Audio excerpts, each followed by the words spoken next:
learners access to national mathematics workbooks and their implications for the study and practice of economics. This is a purely work in progress and an exploratory research. So I would appreciate your constructive critique of this presentation. Thank you. So my presentation, we speak briefly to this outline. I want to start by sharing my experience during an open day at the University of Victoria. I was opportune to be part of the marketing team on an open day in 2017. And what I experienced is that most of those people that visited our stand then, they had this to say, like, which stand is this? Economics department? Oh, count me out, I'm not good in maths. Do I have to pass mathematics before I can study economics? Those were common questions asked by some of the prospective UP undergraduates. Oh, I really wish to study economics, but my maths is bad. You know, so I just discovered that most of the prospective students then, they really want to study mathematics, but they feel they can't study mathematics because they are poor in mathematics. They won't be able to cope at the tertiary institution. So I have another encounter with one of them. Hey, I can't study economics. It requires mathematics. Let me check out what is happening in the next stand. Not economics. I want a course that doesn't involve mathematics or calculations. So this now kept me thinking, and so people don't really want to study mathematics, economics, because they have difficulty in mathematics. So it's very glaring to me. It's like the statistics was staring me in the face, that people didn't want to study economics because they're very poor in mathematics. And you would agree with me that mathematics is a bedrock of economics, of study of economics and successful practice of economics. So what could be the major problem? Could access to necessary instructional materials be one of the major problems? Right. Maybe, maybe not. So I find this very interesting article published on evaluation of mathematics workbooks, a randomized control trial of the primary mathematics research projects. And I quote the finding. The other major, one of the findings states, the other major finding from the audit was that all but 2 of the schools had textbook shortages. Half of the schools had only a teacher's copy of the book. The learners in the schools did not have access to a single copy of the book. In the rest of the schools, most learners had to share textbooks. So, I mean, this is like a kind of motivation to this study that, okay, there have been findings, there have been studies that find that learners in some of the schools did not have access to mathematics textbook. That's interesting. And you will agree with me perfectly that mathematics remains central to the study and practice of STEM, science, technology, engineering and mathematics, and economics. And there are worrisome statistics on declining mathematics performance. In fact, mathematics is consistently the lowest performing subject out of the 11 top subjects in South Africa.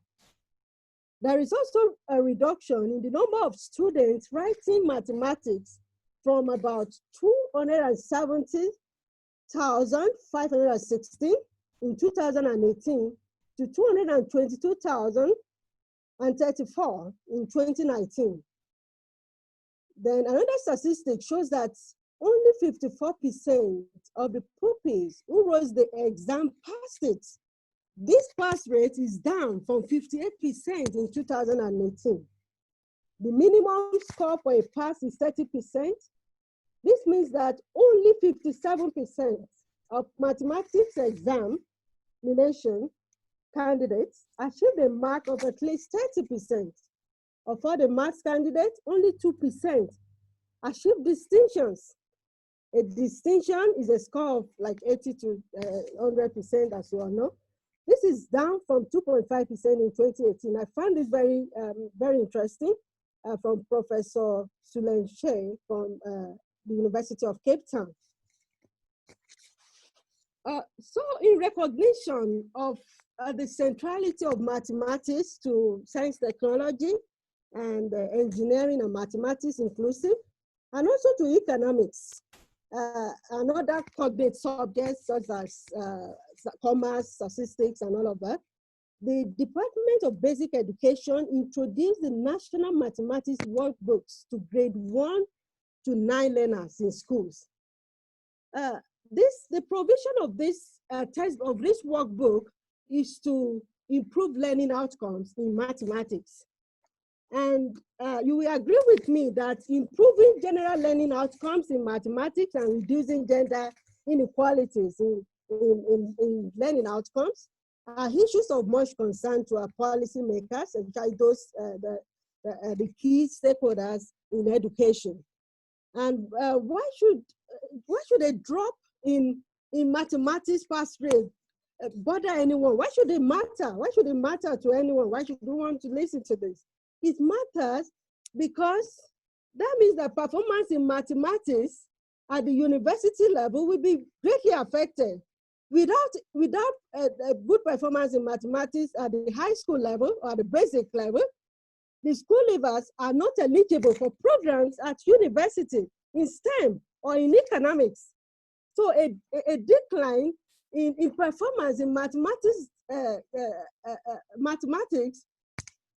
signals the closing of the doors of opportunities in this key fields area.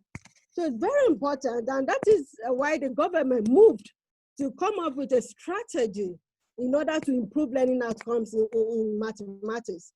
That despite this strategy, a number of evidence have shown that inequalities persist in mathematics learning outcomes.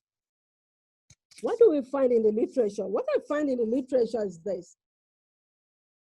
I told you the first motivation was my own personal experience on an open day, where students will just pass us by and say, oh, count me out, I don't want to study mathematics. And especially female students, you know, that you expect you should be, you know, happy to study mathematics or should be really interested in studying mathematics. They'll be like, oh, my maths is bad, I can't do it, I will fail.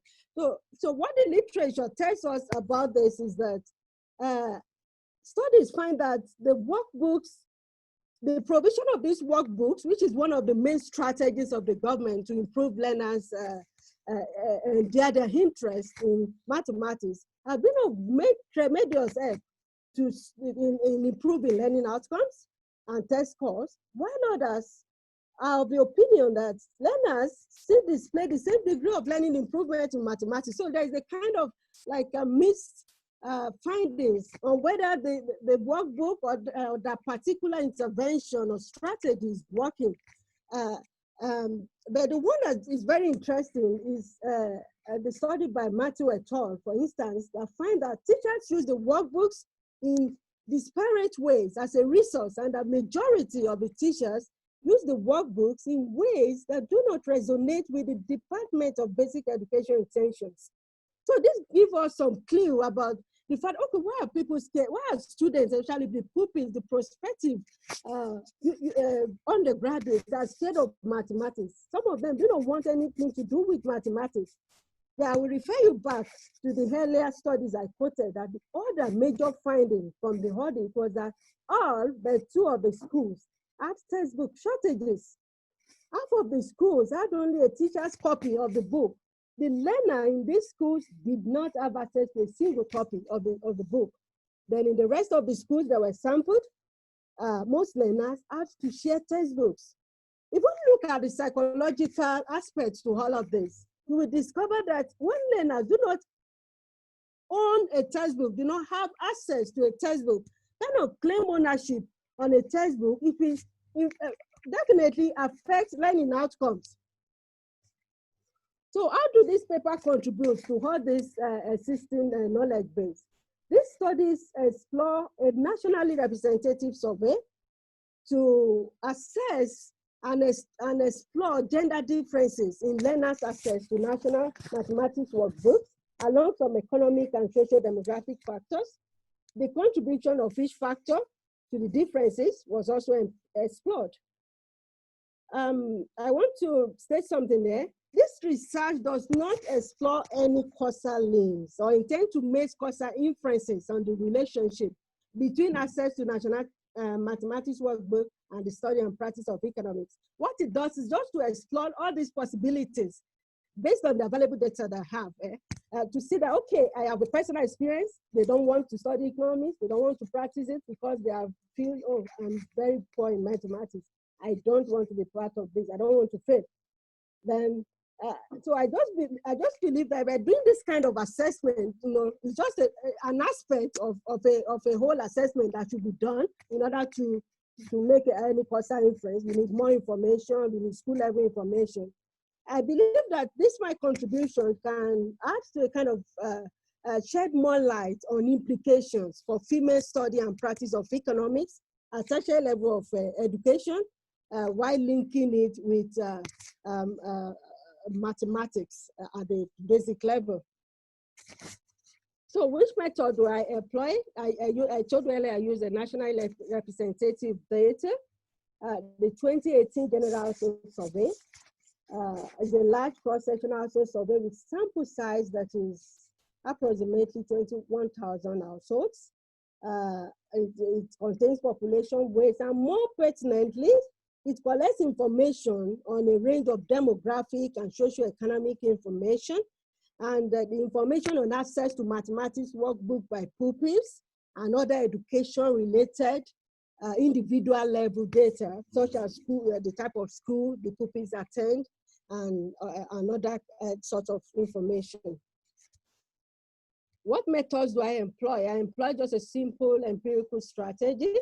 I use the ordinary least square regression to explore the relationship between having access, claiming ownership of a textbook and the other social demographic and socioeconomic variables. I also employ the Blinder-Oaxaca, the conventional Oaxaca decomposition technique, which is also in the form specified there. So let me go to my results. Here I present the descriptive results. This table shows just shows us some description about the mean, the average number of pupils, their socioeconomic and demographic characteristics. Here you can see 95% of the pupils in the sample, they attend public school, while about 5%, of course, attend a private school. There are as many females as males in the sample. Then about 86% are Black Africans, 7% are in grade 1, while 17% are in grade 9. And only 3% are white. Asians are 2%, and about 11% are in grade 6. The average years of schooling, if you look at across the grade, is just about 6 years. At the provincial level, about 90% of the pupils are from Gauteng, 8% from Northwest. KwaZulu-Natal are the highest, which is about 20%. Limpopo, also we have like 12% of the pupils sampled are from Limpopo. Then in the urban area, 56% reside in of the pupils reside in urban areas. Then those people that, this is a subjective measure of wealth or poverty status. About 82% of the pupils perceive themselves to be from homes that cannot be classified as worthy.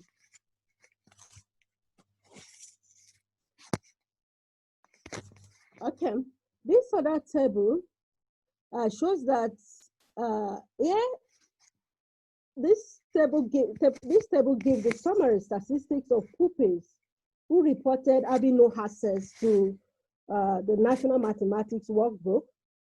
76% of the pupils who attend public schools reported having no access, as you can see on the table. The female, we still have the same share, the same proportion, like the same number of people saying they do not have access to the National Mathematics Workbook.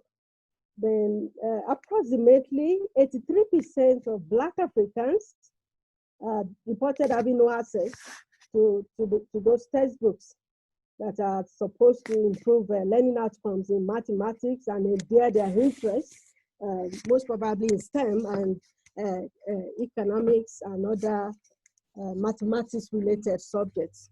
Then it seems as if those people in lower grades seems to say they have access than the people those people in higher grades, like grade 9 and grade 8.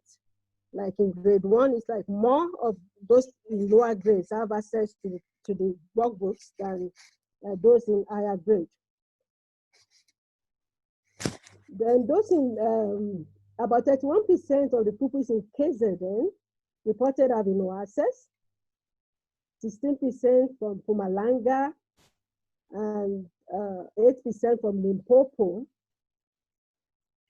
Then 79% of the pupils residing in rural areas reported having no access to the workbook. Then 74% of those pupils who perceive themselves to live in relatively poor households said they do not have access to the workbook. Okay, let me just show you. Okay, here, what I present here is the graph illustrating the number, the actual number, and the percentages of pupils that have that reported that they do not have access to the workbook. As you can see clearly from this graph, the number and the percentages are higher among the Black Africans, among those students who are in public schools, among those in rural areas, among those who classify themselves not to come from a wealthy family or homes. Then across the provinces, I can see here that KwaZulu-Natal province recorded the highest number of, and probably the highest percentage of students or pupils reporting that they do not have access to this workbook. Then female, there are as many females as males that reported not having access, or it's slightly higher for female, than for male in terms of number and percentages, as you can see on the graph.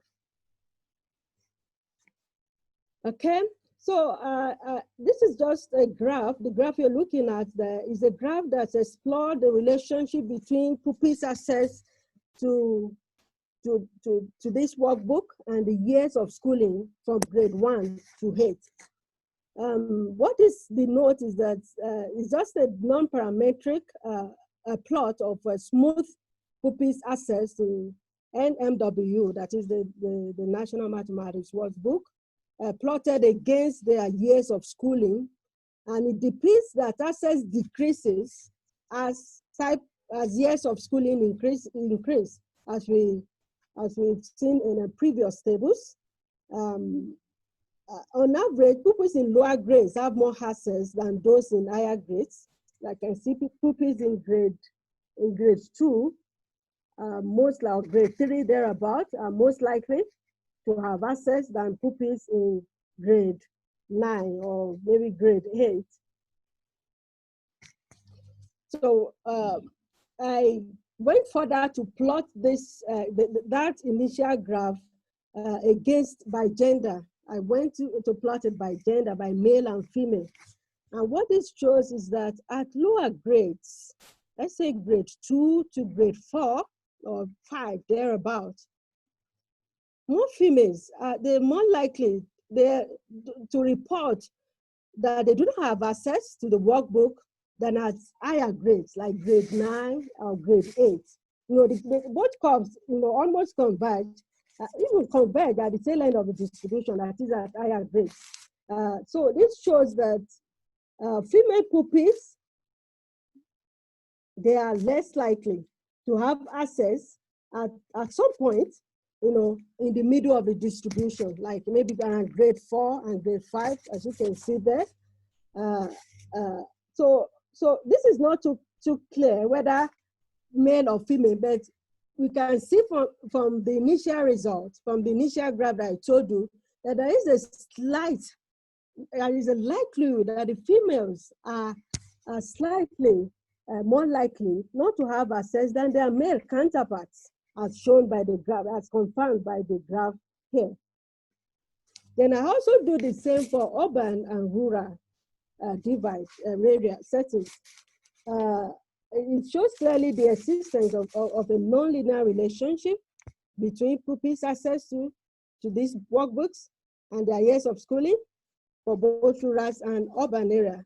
The graphs also indicate that pupils who live in rural areas reported having less access to the workbook than those who reside in urban areas, especially those people at the higher grades reported having less access in rural areas than in urban areas, though both curves seems to want to converge at the tail end of the distribution.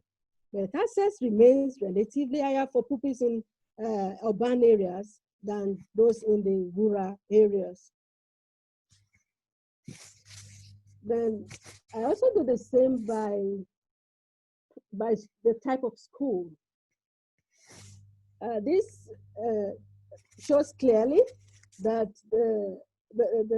that on average, pupils who attend public school reported having less access to these workbooks than pupils who attend private school. This is just to confirm. The essence of this graph is to confirm the type of relationship that exists between the variable of interest and the social demographic variables, using a non-parametric means of exploring that kind of relationship. Then the wealthy people, this is not too clear, but it still shows that the people who come from poorer homes are more likely to say, I don't have access to this. They are more likely to report that they do not have access to the necessary instructional materials than those who come from wealthy families or homes. Now, like I said earlier, I explored this relationship further by just running some regression, some OLS regression, to explore the relationship between the key variables of interest, that is not having access, the dependent variable, in this case is pupils not having access to mathematics workbook, and the socio-demographic and economic variables. Okay, what I discovered is that the correlation, there is a positive correlation between gender and not having access to mathematics workbook. But when I interacted the female variable with a public school, I discovered I got a significant result showing that females who attend public schools are less likely to have access than those who attend private schools.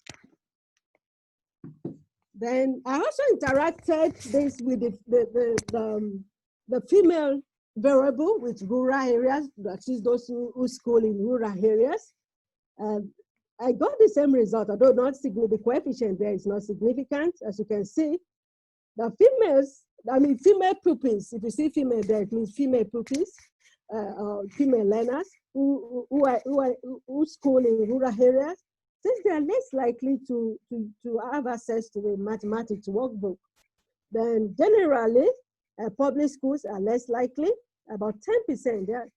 female pupils in public schools, there are about 10% there, about 10% or 9%, less likely to have access to such textbooks, to such workbooks. Then female pupils residing in rural areas are also less likely, although not significant there. They are also less likely to have access to the book, though the coefficient is not significant. Then generally, pupils in public schools, the Black Africans, the colored residents in Western Cape, Northern Cape, Free State, Gauteng and rural areas have lower probability of accessing the workbooks when they are compared with their respective counterparts and the base categories. So this is very interesting. Yeah, what I can deduce from here is that females who attend public schools seems to be disadvantaged, based on the data, seems to be disadvantaged in terms of access to the national workbook. And also those who reside in rural areas. That means inequalities in education can be perpetuated, I mean, through this means. If female students continue not to have access, then this can further, widen inequalities among the male and the females in tertiary institutions. If you recollect, what I'm doing here is not, it's just an exploratory research, like I said earlier. It's just trying to link not having access maybe to instructional materials and students now saying, okay, I'm not going to study this economics. I can't do well because I know I am not good in maths. If pupils do not have the required access, adequate access to the materials that can foster, that can promote, that can improve the quality of their learning outcomes, then the probability that they would not want to study courses like economics, they want to, during open days, they want to go to stands where they maybe public admin or courses that they will know, oh, I am not going to do anything calculations because I know I'm already deficient in mathematics. This speaks a lot of volume.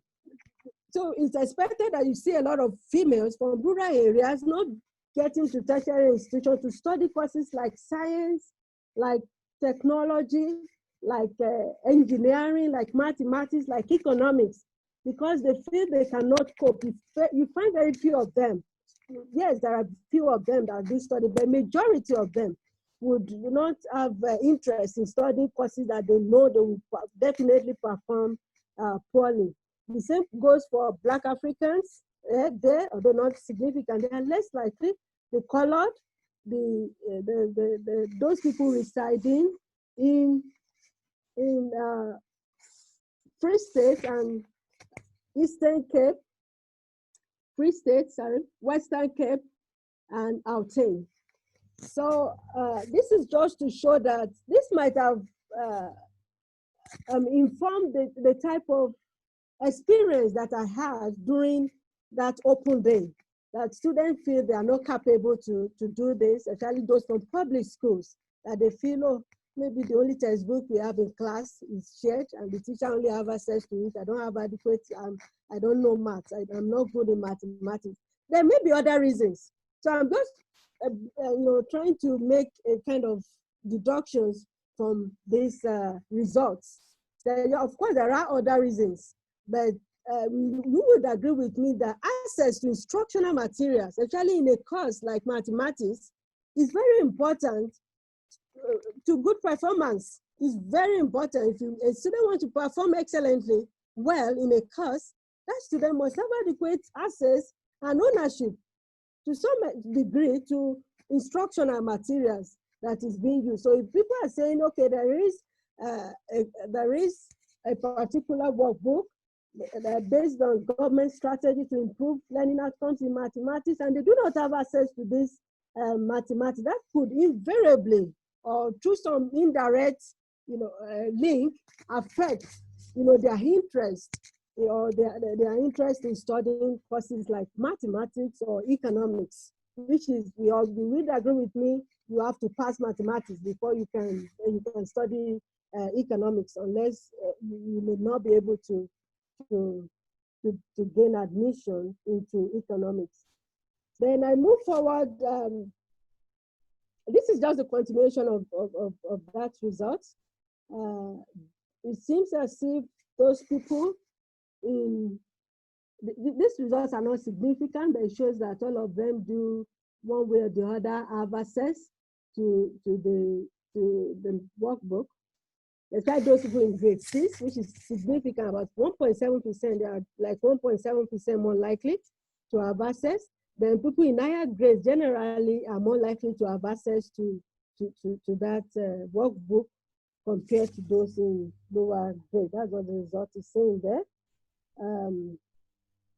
Then what I did next is to use the decomposition technique, the Blinder-Oaxaca decomposition technique, to kind of find out the relative contribution of each of the factors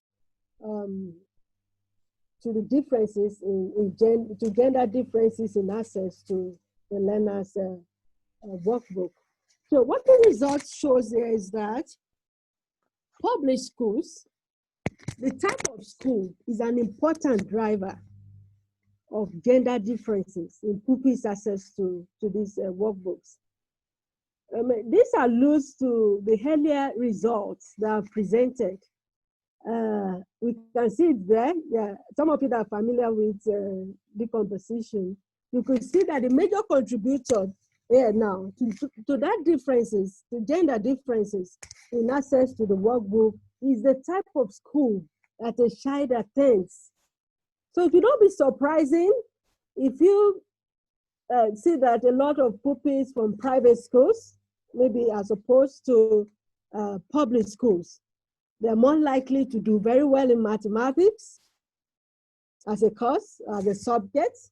They are more likely to be admitted into courses like science, technology, innovation, engineering, economics, mathematically based subjects than those people from public schools, and especially from rural areas that would want to not to even delve into getting admission into courses like economics.